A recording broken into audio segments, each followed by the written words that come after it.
दोस्तों, आप सभी का स्वागत है यूनिवर्सल विजडम में। मैं आप सभी को इस चैनल के माध्यम से बहुत कुछ बताना चाहता हूँ। सबसे ज़्यादा ज़रूरी जो हमारे लिए जानना ज़रूरी जो चीज़ है वो है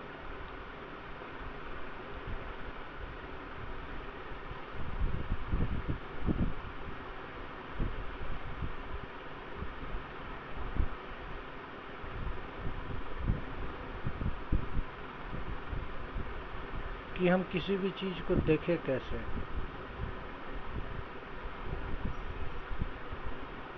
हमारे आसपास हो रहे सभी घटनाओं का क्या कारण है।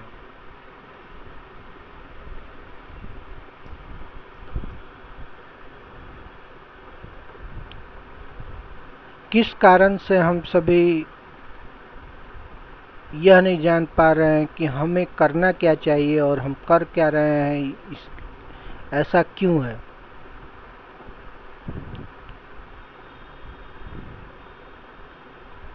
जब हम सभी चीज़ों का पढ़ाई कर ले रहे हैं, जैसे कि क्या होता है ज्ञान मार्ग, क्या होता है कर्म मार्ग, क्या होता है और भी सभी चीज़ें, लेकिन फिर भी हम यह नहीं जान पा रहे हैं कि इन सभी चीज़ों को जानते हुए भी हम उस मार्ग को अपना क्यों नहीं पा रहे हैं। इसका सीधा सीधा मतलब यह है कि नज़रिया हमारे सामने सही ढंग से पेश नहीं किया गया है। किसी भी चीज़ को पेश करने के लिए जो सबसे बढ़िया नज़रिया होता है उसे पेश सही ढंग से नहीं किया गया है। यह यूनिवर्सल विजडम आपको यही बताने का कोशिश करेगा कि आप किसी भी चीज़ को देखें तो किस तरह से देखें। सबसे ज़्यादा ज़रूरी चीज़ है देखने के लिए कि क्या हम किसी भी चीज़ को देखने के लिए हमें अपने नज़र का ज़रूरत है या फिर एक दृष्टिकोण स्थापित कर दिया जाए तो आप उन चीज़ों को सही ढंग से देख सकते हैं। हाँ दोस्तों, दृष्टिकोण का स्थापित होना बहुत मायने रखता है हमारे ज़िंदगी में। दृष्टिकोण अगर स्थापित हो जाए तो आपको देखने के लिए सिर्फ और सिर्फ अनुभवों का ज़रूरत पड़ेगा। एक अनुभव तो जो होता है कि शारीरिक तौर पर हम उसे अनुभव करते हैं, और दूसरा अनुभव होता है जिसे हम शारीरिक तौर पर अनुभव नहीं कर सकते हैं, लेकिन हाँ वह यूनिवर्सली सत्यापित है, यानी कि हर जगह मौजूद है और उसका अनुभव करना हम नहीं कर पाने के बाद भी हम उसका अनुभव कर सकते हैं। सिर्फ और सिर्फ उसे देखकर, सोचकर, समझकर हम उसका अनुभव कर सकते हैं।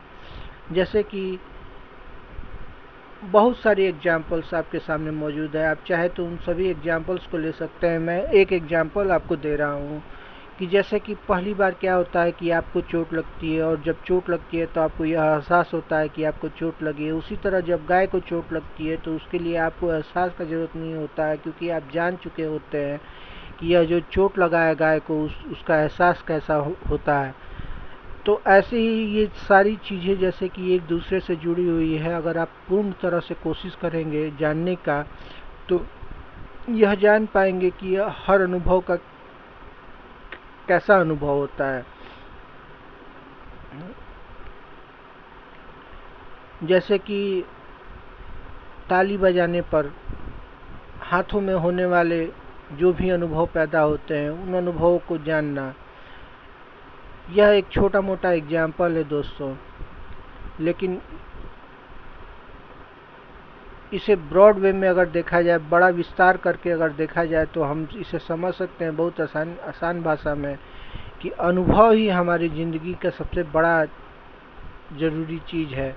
क्योंकि आज की दुनिया में अब जबकि हमारे आंखों के सामने जितना भी चीज़ हो रहा है वो मायावी चीज़ है, माया से बंधा हुआ है, माया का रूपांतरण है, माया का ही रूप है।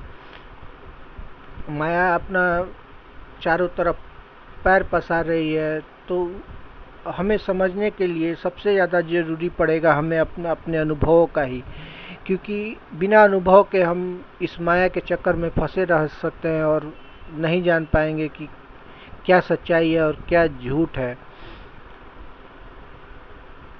दोस्तों, बहुत सारे महान विचारक पैदा लिए हैं जिन्होंने अपने अपने तर्कों से इस ब्रह्मांड को, इस शरीर को, इस दुनिया को समझने का कोशिश किया है। लेकिन सबसे ज़्यादा ज़रूरी है सबसे ज़्यादा ज़रूरी जानना यह है कि क्या उनके सभी विचारों को, जो भी विचार उन्होंने पेश किया है, क्या वह सभी विचार शुद्ध रूप में आज मौजूद है या फिर उनमें कुछ मिलावट कर दिया गया है। हाँ दोस्तों, मिलावट कर दिया गया है, इस बात से नकारा नहीं जा सकता है।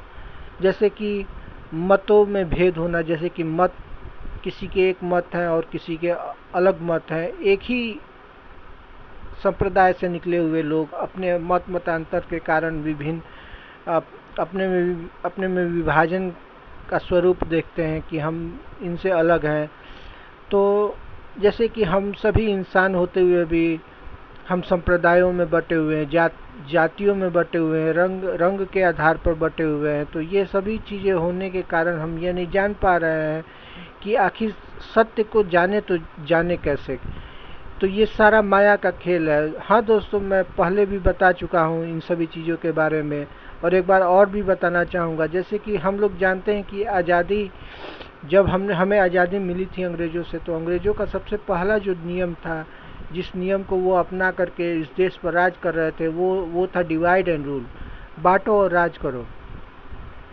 तो आज वही भेद उत्पन्न हो चुका है, इस तरह से घर कर गया है भेद, और यह सब माया का खेल है दोस्तों। इसे समझना बहुत आसान है, लेकिन इसके लिए आपको मेरी बातों को बहुत गहराई से सोचना होगा और समझना होगा, तभी जाकर के आपको समझ में आएगा कि ये कैसे काम करता है।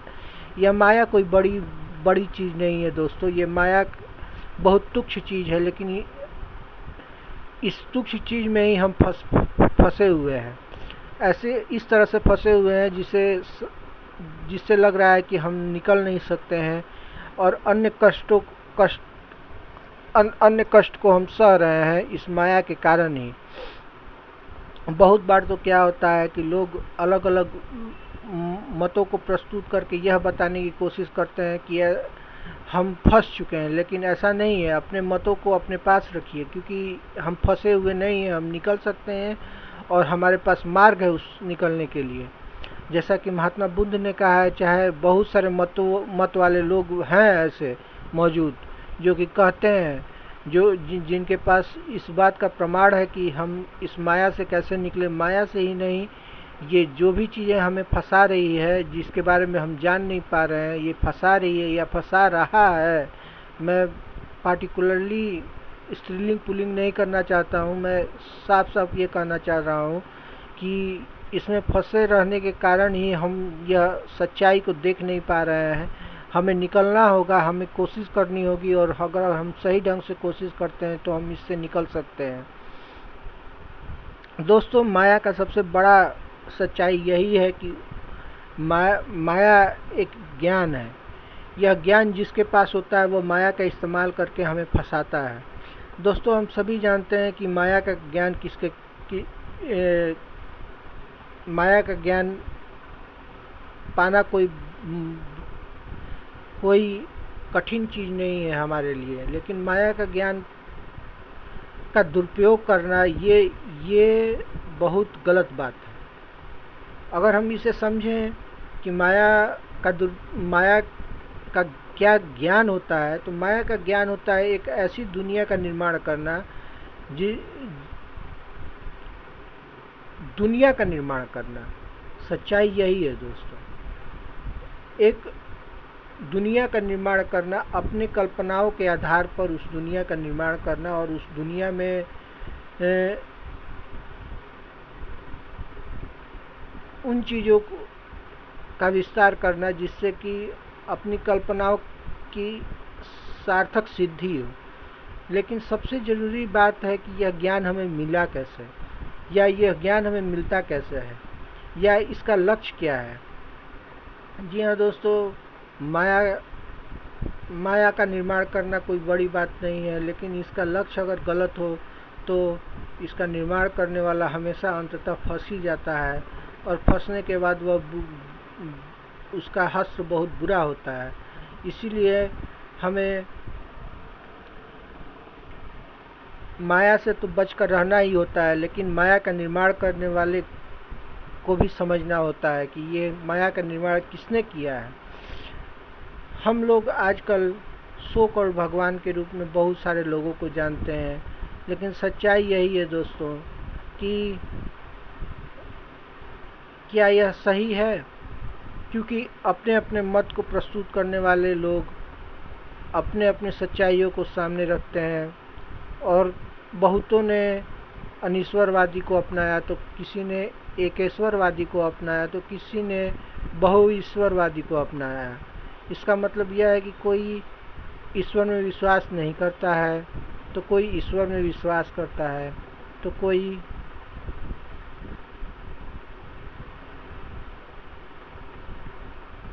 बहुत सारे ईश्वरों में विश्वास रखते हैं। तो आखिर सच्चाई क्या है इसके पीछे? तो दोस्तों, यह हमारा बिलीफ सिस्टम नहीं है।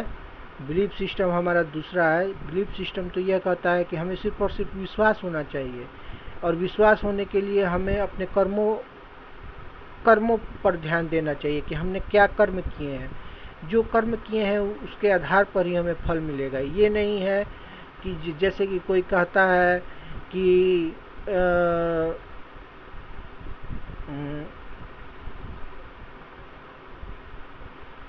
कर्मणाधिकारस्ते मा फलेषु कदाचन, ऐसा कोई शब्द है जिसे हमने कहीं से पढ़ा है। तो इसका मतलब यह नहीं होता है कि हम जो कर्म करते हैं उसका फल का अधिकार हमें नहीं है। जी हाँ दोस्तों, ऐसा नहीं है। हम जो कर्म करते हैं उसका फल हमें ज़रूर मिलता है, और जैसा कर्म करते हैं वैसा ही फल मिलता है। और अगर बुरा कर्म करेंगे तो हम यह भूल जाना होता है हमें तो सबसे पहले सबसे गलत बात यह पढ़ाया गया है कि न्यूटन का लॉ कहता है every action has equal and opposite reaction. ये जो न्यूटन ने कहा है यह एक अप्लाइड फिजिक्स का हिस्सा है दोस्तों, ये रियल फिजिक्स का हिस्सा नहीं है। ये अप्लाइड फिजिक्स माया के द्वारा निर्माण किया गया है, और इस माया के निर्माण के कारण हम लोग यही सोचते हैं कि हमारे एक्शन का जो रिएक्शन होगा वो इक्वल एंड अपोजिट होगा, लेकिन ऐसा नहीं होता है दोस्तों। यह अप्लाइड फिजिक्स का हिस्सा है, इसीलिए यह अप्लाइड ही फिजिक्स तक सीमित रह जाता है। इसके बाहर अगर निकल कर हम सोचते हैं तो अगर हम कुछ गलत करते हैं किसी के साथ और यह जानते हुए भी कि हम गलत कर रहे हैं, तो इसका मतलब यह नहीं होता है कि आने वाले समय में हमारे साथ उतना ही गलत होगा जितना ही गलत हमने उसके साथ किया है। हो सकता है कि उससे दर्दनाक हादसे से भी उससे भी ज़्यादा दर्दनाक हादसा के साथ गुजरना पड़े उस व्यक्ति को जिसने वो गलत हरकत किया है। तो यही सच्चाई है दोस्तों, यही सही दुनिया है, यही सही दुनिया का सच्चाई है। अप्लाइड फिजिक्स की कभी बात मत कीजिएगा दोस्तों। अगर आपको सच्चाई को जानना है तो इस सच्चाई को पहले जान लीजिए कि every action has never and never equal and opposite reaction, because there are too many situations that verified such kind of things. And the story we have listened earlier from mythology, because I have already told you that my channel actually said these things before also, that whatever I say, it is completely based on your decision to make, and it is because it has been taken from Darshan Shastra.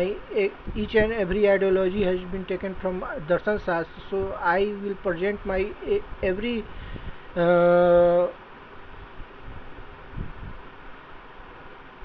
thought. I will present my every thought from Darshan Shastra only.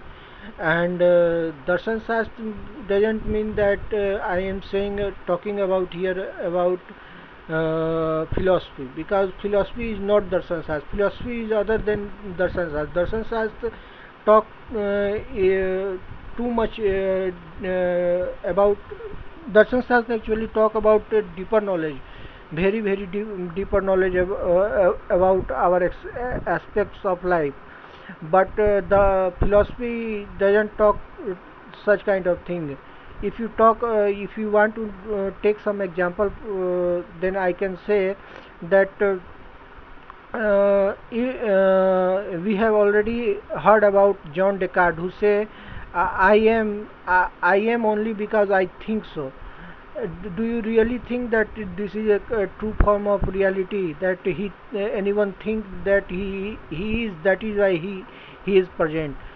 If that is right, I will take an example of a person who is sleeping, and another person who is who woke up and go to his bedroom and see that he is sleeping.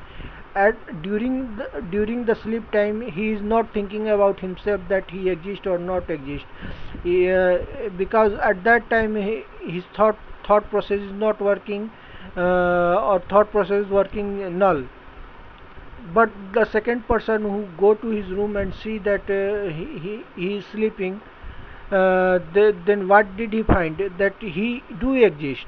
It doesn't matter if he think anything or not thinking anything, but he do exist. That means that existence never talk about what you think or you don't think. It always say that I do exist, always exist, and will be existed. It doesn't matter what you think or what you don't think. So that is why I am not talking here about philosophy and western philosophy, all these things, because I know that these will really put person in illusion and confusion, and I don't want to keep anyone in any confusion. So I only talk straightforward about Darshan Shastra. Darshan Shastra talk about straightforward things. He know it knows everything and it talks everything.